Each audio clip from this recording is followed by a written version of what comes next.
American African ikazi kuzi hose hose no osiye numukiza numukiza numukiza yeah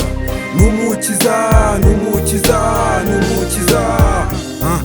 ngarutse imbere yawe Imana nkuririmbira iyi ndirimbo izanye niyo gushimira wamfashe akaboko naniwe urandamira Mana unkura mu mwijima unzana mu mucyo wemeye yuko musera araburiza bikazura serukura birangiza umpoza amarira nahoraga ndira none ubu ndiriza nawe uticira ha sinabona icyo nakwitura mubyeyi utarobanura ku butoni sinabona n'amagambo mbivugamo gusa akira ishimwe rimvuye ku mutima ni wowe Mana ibasha komora inguma wenyine ni nawe waduhinduriye ubuzima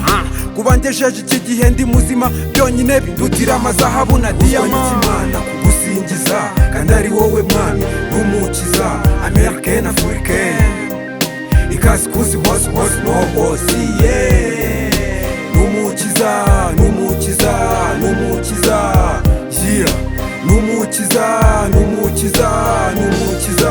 wumvuga ni Yesu umwami n'umukiza n'intare ya Yuda n'igishyitsi cya Dawidi yanesheje Satani urupfu n'ikuzimu ageze kwa Lazaro agahinda n'umubabaro mwami mushuti wawe amazi iminsi 3 mu gituro wihesheje icyubahiro impumyi zirahumuka ibimuga birasimbuka dani mu rwobo rw'intare warahabaye gitare uri inshuti idahemuka kandi ntujya uhinduka urasizuka nubaka urakenesha ugakiza ninde wakoreye Imana kikorera amaboko se ninde mukiranutsi wabonye wishwe n'inzara yego byakugeraho inshuti zikakuvaho warware wasonza wanapfusha ariko ntacyo usaba uzwa n'ikimana kugusingiza kandi ari wowe Mwami n'umukiza American African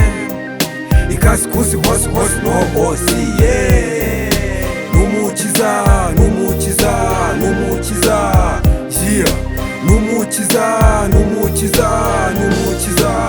virusi ikaze yinjiriye itorero imunzi imitima ya benshi mu rusengero uwo ni Rusufero umwanzi w'amahoro dufata n'ibiganza dusengera itorero n'urubyaro rwacu ruba intangarugero rugotewe mu by'isi bidafite umumaro ukunda rora n'ifeza ndetse n'icyubahiro Snapchat IG Face na WhatsApp nataye umwanya mwinshi mu bidafite agaciro vanga byeri na rikeri ngombo n'amahoro nta mahoro nigeze mbonera muri horo isoni n'ikimwaro mwana w'umuntu wawubona ubuza amahoro va muri ibyo ubona bidafite umumaro Yesu niwe mahoro akaba n'ubuhungiro ca bugufi wemere ubundi umukurikire azaguha ingororano gospel rapper nahuzwa n'ikimana kugusingiza kandi ari wowe Mwami n'umukiza American African ikazi kuzi hose hose no osiye